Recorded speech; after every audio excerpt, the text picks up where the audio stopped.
Students, आज हम BEd second year का paper number 11 gender school and society लिंग विद्यालय तथा समाज जिसके अंदर स्टूडेंट आज हम अपनी 4th यूनिट स्टार्ट करने जा रहे हैं। 4th यूनिट के अंदर स्टूडेंट हमारा लेक्चर नंबर है 1। लेक्चर नंबर 1 शुरू करने से पहले स्टूडेंट मैं आपको बता दूं 4th यूनिट का कि लेक्चर नंबर 9th के अंदर जो क्या है 3rd यूनिट का लास्ट टॉपिक था, उसके अंदर हमने क्या किया, उसके अंदर हमने किया कि समुदाय को शिक्षा को प्रभावशाली बनाने के लिए सुझाव और बालिका शिक्षा में समुदाय की भूमिका का हमने क्या है वर्णन किया अलग अलग पॉइंटों के द्वारा। तो आज हम यूनिट 4th स्टार्ट करने जा रहे हैं। यूनिट 4th के अंदर हमारा जो फर्स्ट लेक्चर है, फर्स्ट लेक्चर के अंदर हम बात करेंगे कि महिला सशक्तिकरण से आप क्या समझते हैं और भारत में महिला सशक्तिकरण के लिए क्या कदम उठाए गए हैं। तो स्टूडेंट पहले हम क्लियर करेंगे कि महिला सशक्तिकरण का तात्पर्य, पहले हम क्लियर करेंगे महिला सशक्तिकरण का तात्पर्य। अब हम बात करने जा रहे हैं स्टूडेंट कि महिला सशक्तिकरण का तात्पर्य है क्या चीज। हम बात करते हैं कि महिला सशक्तिकरण से तात्पर्य है कि महिलाओं को पुरुषों के बराबर, चाहे वो राजनीतिक क्षेत्र में है, आर्थिक, मानसिक, सामाजिक क्षेत्र के साथ साथ घर परिवार और क्या है हर निर्णय लेने के लिए उन्हें सशक्त बनाया जाए, उन्हें भी क्या है प्रधान बनाया जाए। तो ये है महिला सशक्तिकरण। अब हम बात करते हैं कि जो महिला सशक्तिकरण है उसे परिवार, समुदाय और समाज में भी हर दृष्टि से, चाहे वो सांस्कृतिक क्षेत्र है, चाहे वो और कोई क्षेत्र है, उसके अंदर क्या है हर एंगल से उसे निर्णय लेने के लिए क्या है समक्ष निर्णय लेने के लिए उसे स्वतंत्र किया जाए, ताकि वो भी पुरुषों के समान हर क्षेत्र के अंदर अपना एक अलग निर्णय ले सके। महिला जो सशक्तिकरण की सबसे पहल कब की गई स्टूडेंट, वो की गई 1985 के अंदर। अब हम बात करते हैं कि जो भारत की महिलाएं हैं, भारत की महिलाओं के अंदर जैसे हो गया जो ग्रामीण क्षेत्र है, चाहे रोजगार के अंदर लगा लो आप, चाहे किसी भी और क्षेत्र के अंदर लगा लो, वहां पे क्या है महिलाओं की जो दृष्टि है, महिलाओं का जो हम देखते हैं उसे क्या है हम बहुत कमजोर देखते हैं। तो स्टूडेंट अत्य भारत में जो महिला सशक्तिकरण का प्राथमिक उद्देश्य है महिलाओं की सामाजिक और आर्थिक स्थिति के अंदर क्या है सुधार लेकर आना है। जब हम बात करते हैं आज 70 वर्षों के बाद भी और पहले भी हम बात करें तो जो भारत की महिलाएं हैं वो आज भी जो 50% क्या है सामान्य है और 70% हम बात मानकर चलें वो क्या है कि किसी न किसी कुपोषण का शिकार है और उनके अंदर कोई ना कोई खून की कमी होने के कारण कोई ना कोई वो रोग से हमें ग्रस्त ही मिलती हैं। तो स्टूडेंट बात करते हैं हम कि 25% महिलाएं तो ऐसी हैं कि वो कुपोषण का शिकार होने के कारण वो क्या है पूर्व जो 9 मंथ होने से पहले ही क्या है खत्म होने से पहले ही बच्चों को जन्म दे देती हैं, जो क्या है कोई ना कोई कुपोषण के शिकार होते हैं महिलाएं और बच्चे। तो इस प्रकार स्टूडेंट महिलाएं क्या है स्वास्थ्य और पोषण की स्थिति खराब होने के कारण जो महिलाओं की स्थिति है, चाहे वो किसी भी एंगल पर लगा लो, चाहे वो आर्थिक, सामाजिक, मानसिक तौर पर हमें क्या है खराब मिलती है। तो हमने इसका क्या किया महिला सशक्तिकरण का तात्पर्य क्लियर किया, जिसके अंदर आ जाता है कि महिला सशक्तिकरण से तात्पर्य है कि जो महिलाएं हैं उन्हें भी हर एंगल मीन्स राजनीतिक, सामाजिक, आर्थिक, घर परिवार और राष्ट्र में भी निर्णय लेने के लिए पूर्ण स्वतंत्र बनाना। और अगर हम बात करें 70 वर्षों के बाद और पहले भी आज भी जो भारत की महिलाएं हैं, चाहे वो ग्रामीण क्षेत्र है चाहे वो शहरी क्षेत्र है, उनके अंदर उनकी जो स्थिति है वो हमें खराब मिलती है। तो स्टूडेंट अब हम बात करने जा रहे हैं कि जो महिला सशक्तिकरण की आवश्यकता क्यों है। जो अगर हम बात करें जो उत्तर वैदिक काल था तो उसके अंदर जो स्थिति थी वो महिलाओं की कैसी थी। अब हम बात करते हैं इसके अंदर जो महिला सशक्तिकरण की आवश्यकता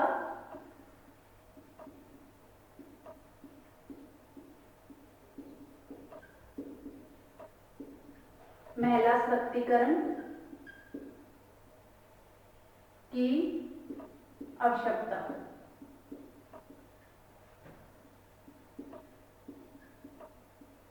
अब हम बात करें स्टूडेंट की जो महिला सशक्तिकरण की आवश्यकता है उसकी हमें जरूरत क्यों है। अगर हम अपने उत्तर तथा उत्तर वैदिक काल को देखते हैं तो उस युग में जो भारतीय समाज की महिलाएं थी उसे क्या है, चाहे वो संपत्ति है चाहे किसी और एंगल से, जैसे क्या है समाज पुरुष प्रधान समाज माना जाता है, लेकिन तब क्या स्थिति थी उत्तर वैदिक काल और वैदिक काल की हम बात करें उसके अंदर जो क्या है स्त्रियों को पुरुषों के समान समझा जाता था और हर संपत्ति, चाहे वो शिक्षा की दृष्टि है, चाहे वो दृष्टि से देखा जाए, चाहे वो संपत्ति और अधिकारों की दृष्टि से देखा जाए तो वो क्या है पुरुषों के बराबर खड़ी होती थी।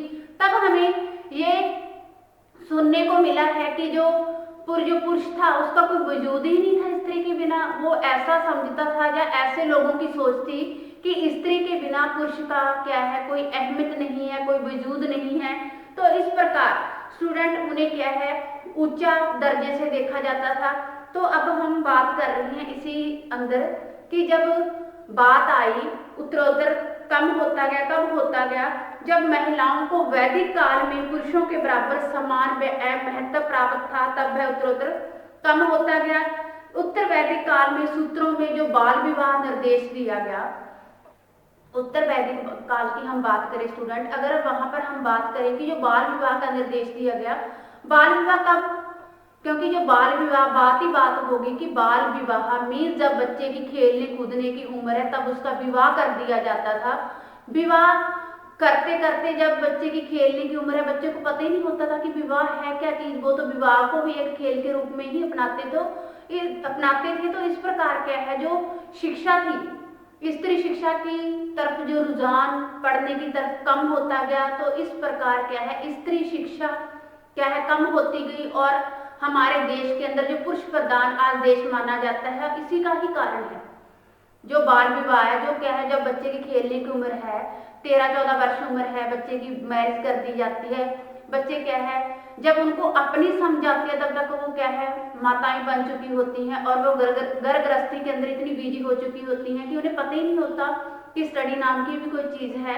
इस प्रकार जो स्त्रियों की अहमियत थी शिक्षा के प्रति वो कम होती गई और उनके लिए वेदों का ज्ञान प्राप्त करना भी क्या है कठिन हो गया। उत्तर वैदिक युग में महिलाओं को धार्मिक और सामाजिक अधिकारों से वंचित करने के दो प्रमुख कारण थे। वो दो प्रमुख कारण कौन कौन से थे? फर्स्ट है कर्मकांड की जटिलता या पवित्रता की धारणा। जो कर्मकांड थे उनके टाइम में जो अलग से रीति रस्में थी, जो रिवाज थी, उसकी एक तो पवित्रता होगी और क्या है कर्मकांड की जटिलता और पवित्रता। दूसरा पॉइंट है स्टूडेंट की अंतरजातीय विवाह। अंतरजातीय विवाह भी क्या था स्त्री के लिए एक कठोर कदम था या नियम तब समझे जाते थे। इस दो कारणों के कारण क्या है स्त्री शिक्षा से वंचित होती गई और उन्हें पता ही नहीं चला कि कब उनकी मैरिज हो रही है, कब शिक्षा नाम की जो चीज है उनकी लाइफ के अंदर वो है या नहीं है। अब मैं आपको एक छोटी सी स्टूडेंट और बात बताती हूँ इसी के अंदर। अब तीसरी शताब्दी की हम बात करें तो उसके अंदर क्या है 11वीं शताब्दी के पूर्वार्ध तक हिंदू क्या है धर्मशास्त्रों का युग कहा जाता था। इस युग के अंदर क्या है विष्णु संहिता, पराशर संहिता और क्या है इन सभी का क्या है निर्माण हुआ। इसमें क्या है मनु स्मृति को ही व्यवहार की कसौटी मानकर वैदिक नियमों को क्या है पूर्ण छोड़ दिया जाता था और भारत में हिंदू महिलाएं इस युग में सामाजिक और धार्मिक रूप में संकीर्ण विचारधारा का क्या है शिकार बनी। जो महिलाएं माता के समान घर की एक अर्धांगिनी के समान समझी जाती थी वो महिलाएं हमें धीरे धीरे दासी के रूप में और भोग वस्तु के रूप में नजर आती दिखाई दी। अब हम बात करते हैं स्टूडेंट मध्य युग की। मध्य युग के अंदर जो क्या है 16वीं शताब्दी 18वीं शताब्दी का क्या है युग माना जाता है। उसके अंदर जो स्त्रियों की स्थिति थी वो कैसी थी? अब हम बात करते हैं मध्य युग की। इसी के अंदर है मध्य युग। हम मध्य युग की बात करें स्टूडेंट कि मध्य युग जो क्या है 17वीं 18वीं शताब्दी का युग मध्य युग के नाम से जाना जाता है। इस युग में विशेष रूप से मुगलों में शासन की स्थापना के पश्चात महिलाओं की स्थिति विशेष रूप से क्या है, हमें महिलाओं की स्थिति हिंदुओं की स्थिति से दीनहीन नजर आई। जब ये क्या है 17वीं 18वीं का जो युग था, पूर्व शताब्दी का युग था, इसके अंदर मुगलों का राज आया। मुगलों के राज के अंदर जो स्त्रियों की स्थिति हुई है उसकी क्या है, बहुत ही शोचनीय स्थिति थी। इसके अंदर क्या है, स्त्रियां शोषण का शिकार होने लगी और क्या है, उन जो मुगल युग था वो क्या है, इनके माथे पर एक कलंक का युग था, क्योंकि इसके अंदर स्त्रियों और हिंदुओं स्त्रियों की जो दशा है बहुत शोचनीय और दीनहीन हो गई थी। अब सावधानता से पूर्व हम अंग्रेजों का राज था। इस युग में क्या है, भारतीयों द्वारा समय समय पर समाज सुधार विशेष प्रयत्न किए गए, जिसमें क्या है अंग्रेजों ने समाज सुधार में सहयोग प्राप्त नहीं हुआ, महिलाओं को शोषित और पीड़ित रखना शुरू कर दिया और उसको क्या है प्रशासन में उनका हित हो गया। Sorry student. अब हम बात करते हैं कि जो अंग्रेजों का समय था उसके अंदर भी उन्होंने स्त्रियों की जो दशा को सुधारने के लिए कोई समाज सुधार प्रयास नहीं किए और वो भी क्या है स्त्रियों का शोषण करने लगे और उन्हें विभिन्न सामाजिक आर्थिक राजनीतिक अयोग्यताएं थी वो उनसे भी वंचित हो गई और पिछड़ा हुआ स्त्री को माना जाने लगा। इस प्रकार क्या है महिलाओं के सशक्तिकरण की महत्वपूर्ण रूप से आवश्यकता अनुभव की गई है। अब बात कर रहे हैं हम महिलाओं के सशक्तिकरण क्या है कि जो इनकी आवश्यकताएं हैं, क्यों आवश्यकता है स्त्री की शिक्षा की स्त्री के प्रति की क्यों आवश्यकता है, क्योंकि जो हमारा देश है, देश जो प्रजातंत्र देश कहलाने वाला देश है वो क्या है आज शिक्षित रूप से बिल्कुल भी सुदृढ़ मजबूत नहीं है, वो कमजोर है। जो देश शिक्षित रूप से क्या है कमजोर है वो हर एंगल से पिछड़ा हुआ है, क्योंकि वहाँ के नागरिक चाहे वो स्त्री है, चाहे वो पुरुष है, चाहे वो लड़का है, चाहे वो लड़की है, पढ़े लिखे नहीं है तो वो क्या है हर एंगल से पिछड़ा हुआ ही समझा जाएगा। अब हम बात करते हैं स्टूडेंट कि जो भारत में महिला सशक्तिकरण के लिए जो प्रमुख कदम उठाए गए हैं वो प्रमुख कदम कौन कौन से हैं। अब हम बात करते हैं प्रमुख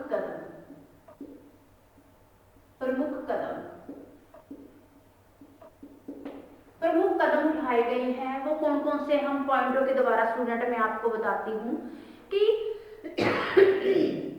सॉरी स्टूडेंट, भारत में महिला सशक्तिकरण के लिए जो कदम उठाए गए हैं उनका वर्णन इस प्रकार है स्टूडेंट। फर्स्ट पॉइंट है पंचायतों और नगर पालिकाओं की भागीदारी में सुनिश्चित करना, ताकि जो पंचायतें हैं उनके अंदर भी जो महिलाओं को राज्य सरकारों द्वारा 33% से लेकर 55% तक आरक्षण प्रदान करके उन्हें विधेयक पारित किया जा सके। सेकंड पॉइंट है स्टूडेंट कि केंद्र सरकार ने महिला अधिकारिता को मूर्त रूप देने के लिए महिला सशक्तिकरण आयोग गठन किया। थर्ड पॉइंट है स्टूडेंट कि भारत सरकार ने महिला और बाल विकास के लिए अपने योजना व्यय में वृद्धि होने का योजना शुरू की।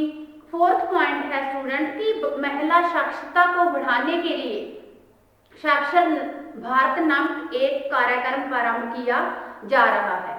फिफ्थ पॉइंट है स्टूडेंट कि महिला कृषकों के लिए महिला किसान सशक्तिकरण योजना शुरू की गई। सिक्स्थ पॉइंट है स्टूडेंट कि रेल मंत्रालय में भी जो रेल मंत्रालय है उनके अंदर भी मातृभूमि नाम से 21 महिला स्पेशल ट्रेन चलाने का निर्णय लिया गया। ये हुए हमारे प्रमुख कदम भारत में महिला सशक्तिकरण को लेकर कि पंचायतों के अंदर भी इन्हें आरक्षण दिया गया और ट्रेन और किसान नाम से भी जो महिला सशक्तिकरण योजनाएं बनाई गई, ताकि जो महिला सशक्तिकरण है वो भी क्या है हर एंगल में आकर पुरुषों के बराबर खड़ी होकर स्वतंत्र रूप से हर तरीके का निर्णय ले सके। अब हम बात करते हैं स्टूडेंट कि जो भारत में महिला सशक्तिकरण है और उनका कहाँ किस विधि के द्वारा गठन किया गया, इस पॉइंटों को हम एक्सप्लेन करेंगे। भारत में महिला सशक्तिकरण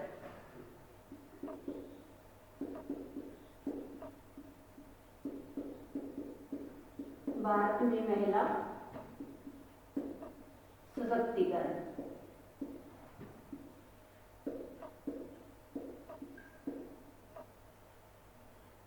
अब भारत में महिला सशक्तिकरण है स्टूडेंट, हम इसे पॉइंट टू पॉइंट एक्सप्लेन करेंगे।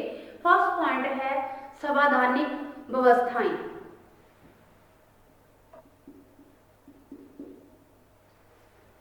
स्टूडेंट फर्स्ट पॉइंट है संवैधानिक व्यवस्थाएं।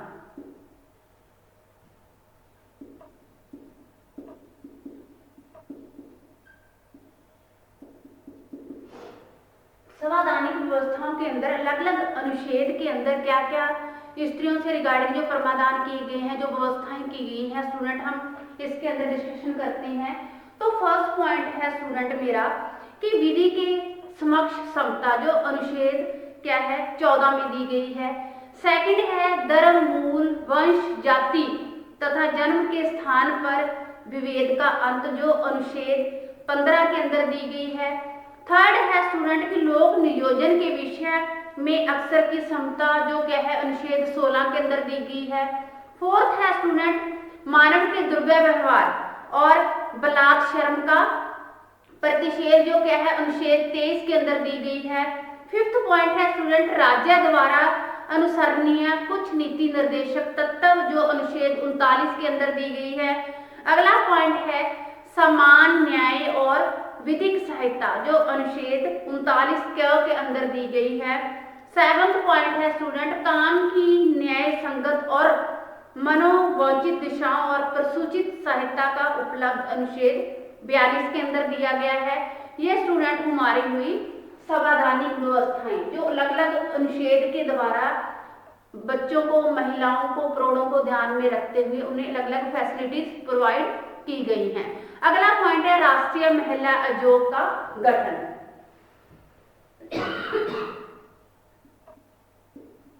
राष्ट्रीय महिला आयोग का गठन।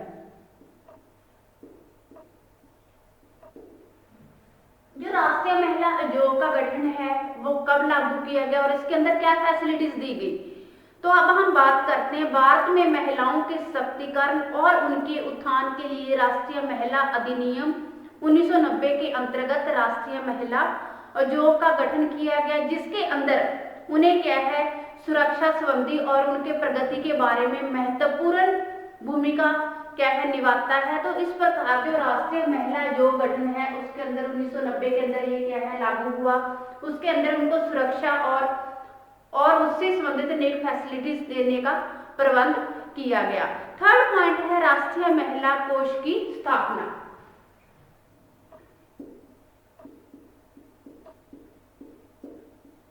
राष्ट्रीय महिला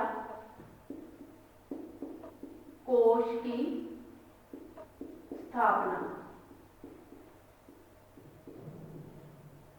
अब राष्ट्रीय महिला कोष की स्थापना कैसे स्टूडेंट, देखिए कि जब राष्ट्रीय महिला कोष 31 करोड़ रुपए पूंजी में 30 मार्च और 1993 को किया गया, तो इसके अंतर्गत ये निर्णय लिए गए कि महिलाओं को धन से संबंधित कौन कौन सी प्रॉब्लम आ रही है और जो भी निर्णय लिया गया उन्हें क्या है उनकी पूंजी और धन से संबंधित ही लिया गया, ताकि कोई ना कोई ऐसे रूल रेगुलेशन बना के जो धन के द्वारा वो अपनी क्या है मांगे, अपनी डिमांड्स पूरी कर सके और हर क्षेत्र के अंदर क्या है वो आगे निकल सके।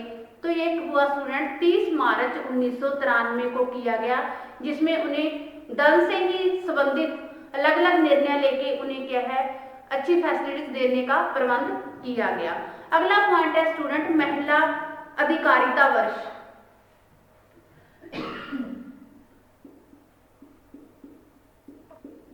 महिला अधिकारिता वर्ष। अब हम बात करते हैं स्टूडेंट महिला अधिकारिता वर्ष, जिसके अंदर हम बात करेंगे कि राष्ट्र के विकास की मुख्यधारा में महिलाओं का जो भी उचित स्थान है उसके बारे में व्यापक स्तर पर लोगों में जागरूकता पैदा करने के उद्देश्य से 2001 में महिला अधिकारिता वर्ष के रूप में मनाया जाता है। इस दौरान एक ऐतिहासिक दस्तावेज महिला अधिकारिता के लिए राष्ट्रीय नीति क्या है पारित किया गया। योजना आयोग के उपाध्यक्ष की अध्यक्षता में गठित कार्यदल में महिलाओं के जीवन से संबंधित 22 कानूनों को विस्तृत समीक्षा अपने हाथों से इसे क्या है पास किया गया। अगला पॉइंट है स्टूडेंट, पारिवारिक अधिकारों में वृद्धि।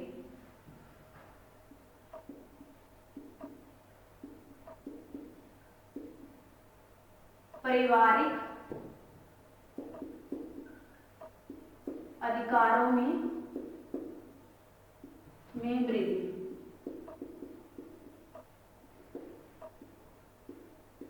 पारिवारिक अधिकारों में वृद्धि कैसे कि उन्हें टाइम टू टाइम इस हिसाब से जागरूक किया गया कि महिलाओं की स्थिति और उनके अधिकारों में क्या है बहुत महत्वपूर्ण परिवर्तन हमें दिखाई देने लगे। पहले क्या है जो पुरुष थे उन्हें पैरों की जूती और भोग की वस्तु समझते थे। अब क्या है गवर्नमेंट ने जो कानून लागू की हैं उसके द्वारा परिवार के अंदर सहयोगी मित्र के द्वारा उन्हें क्या है औरत को हर क्षेत्र के अंदर आगे लाया जाता है। उन्हें ऐसा लगता है कि अगर हमारे साथ औरत नहीं है तो हमारा हर काम क्या है अधूरा है। आज समानता परिवारों में महिलाएं प्रबंधक समिति स्थिति में है न कि जांचक स्थिति में है। आज शिक्षित महिलाओं को न तो हम किसी प्रकार को शोषित किया जा रहा है और नहीं उन्हें किसी आज की शिक्षा पारिवारिक आय के उपभोग सामाजिक कार्यक्रमों के प्रबंध और अन्य पारिवारिक कार्यक्रमों से वंचित किया जा रहा है। पहले के हिसाब से और आज के हिसाब से देखें तो हम स्त्री शिक्षा की जो स्थिति है शिक्षा के एंगल से लगा लो चाहे घर के एंगल से लगा लो चाहे और किसी एंगल से लगा लो क्या है हमें बहुत अधिक सुधार देखने को मिल रहा है। अगला पॉइंट है राजनीतिक जागृति।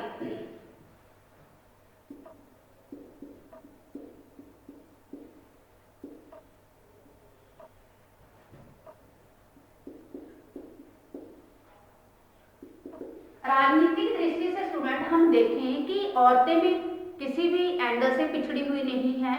उन्हें राजनीतिक दृष्टि में देखा जाए तो लोकसभा चाहे राज्यसभा है उनके अंदर अनेक प्रकार के चुनाव जीतकर अपना एक अलग पद अपना एक अलग ओहदा जमा रही हैं। और इंदिरा गांधी हमारे सामने जीता जागता सबूत है जिन्होंने क्या है अनेक वर्षों तक जो देश की बागडोर संभाली और उसे अच्छे से चलाया। अगला पॉइंट है स्टूडेंट कि महिलाओं में शिक्षा प्रसार।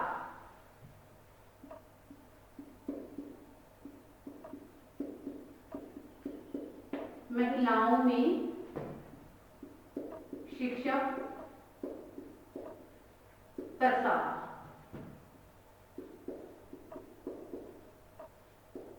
अब हम बात करें कि महिलाओं में शिक्षा प्रसार कैसे कि स्वाधीनता से पूर्व देश में शिक्षा के क्षेत्रों में क्या है महिलाएं आर्थिक जो महिलाओं की स्थिति थी वो क्या है थी बहुत शोचनीय बहुत दयनीय थी। और 1951 में महिलाओं की साक्षरता 8.8% और 2011 में बढ़कर क्या है 59% अर्थात 7 गुनी से अधिक हो चुकी है। इससे यह पूर्ण रूप से आभास हो गया है कि महिलाएं सशक्तिकरण की ओर अपना एक महत्वपूर्ण योगदान दे रही हैं।